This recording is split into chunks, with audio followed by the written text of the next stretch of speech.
Ironically, our next speaker, Andrew Revkin, we met online. This is very fitting for someone who blankets the World Wide Web in so many ways. As a journalist, blogger, professor, scientist, interviewer, traveler, writer of movies and documentaries, a musician and songwriter of bluegrass band Uncle Wade, last but not least, he's a dad. I think this guy has all parts of life pretty much covered. Andrew's vision for Alaska and Arctic comes from his many trips to this region, reporting for the New York Times. Please give a loud welcome for Andrew Revkin. Very much. It's a privilege to be here with people who have spent a heck of a lot more time in this wonderful place than I have. I've only actually been close to it. I've not been in the Arctic National Wildlife Refuge. I've been on the North Slope. I was there at a very different season than the one you saw depicted here earlier. And my take-home impressions of what we've just heard from Bill McKibben and Sarah and the scientists and in the magnificent photography that you saw are a couple of things. One is resilience. The Gwich'in and the other people I've met on the fringes of our wonderful world, far from where most of us live, the peoples and the ecosystems are incredibly resilient. As Bill said of the Adirondacks, there's this amazing ability in nature to recuperate and to surprise us with its durability if we give it a little space. Now, though, we're inching up toward these global limits. Our whole definition of a reserve or of having a conservation value was almost always about a particular place, like this one, or the Mayanas Gorge near here, or the Hudson River near where I live. So you're always kind of thinking about how do we preserve the system, how do we get these PCBs out. Now, though, as we butt up against global limits, it's become clear that vision from the 1960s that sounded kind of hokey, the world really is one village, we do live on a small planet, all those things are actually being now concretely confirmed by scientists. There are limits to the atmosphere. We spent hundreds of years pretending there weren't, and now there clearly are.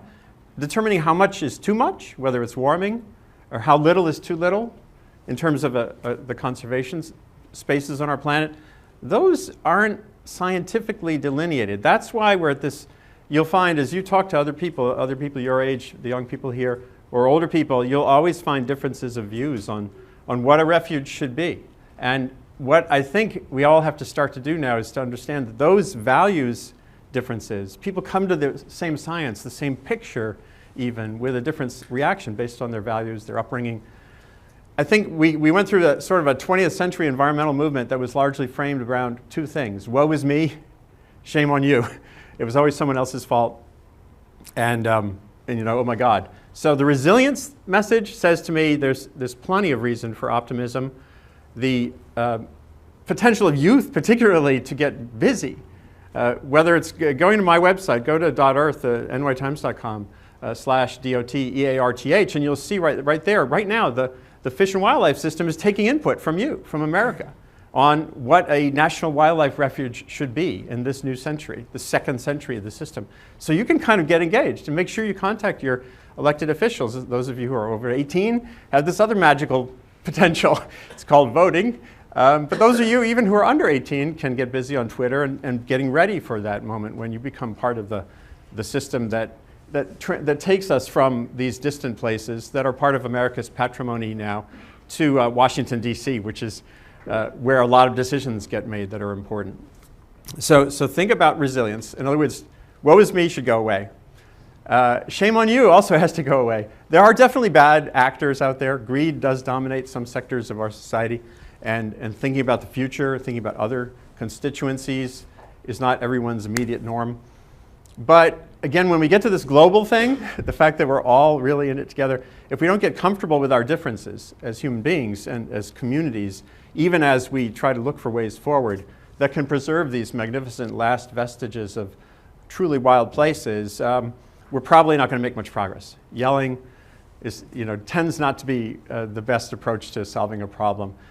Confronting people's differences, exploring them, looking for overlap, those are the things I think that can lead to progress. Hunters and anglers, fishermen, who might be very conservative politically, are very passionate about these places, so they're part of a constituency that can help preserve them as well. So if I had one message for people on this question of what is a wildlife refuge. You know, it has to come from those issues, a recognition of values, your own values. And by the way, one thing that makes it tough with a place like the Arctic National Wildlife Refuge is probably more than 90% of the people who will be debating this, whether in Congress or on the streets, have never been there. So for them, this is all a debate of the imagination.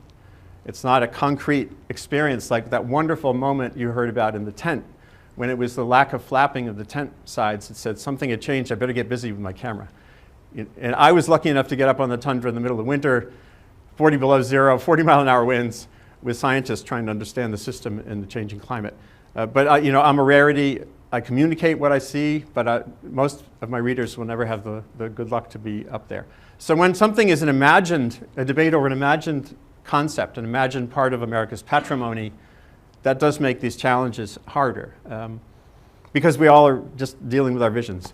So try, if you can, to find a way to get out in the concrete world, get not just to the ends of the earth, like this place, but get into your own little wild places as well.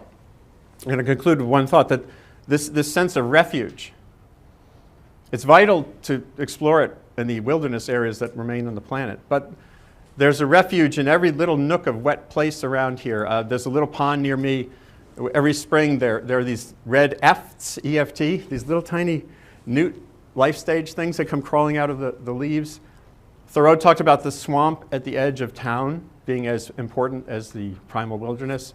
So make sure that your refuge, your sense of refuge and its place in America's future grows from that feeling, which you can get right here in Greenwich or where everyone is listening to these talks today. So thank you very much.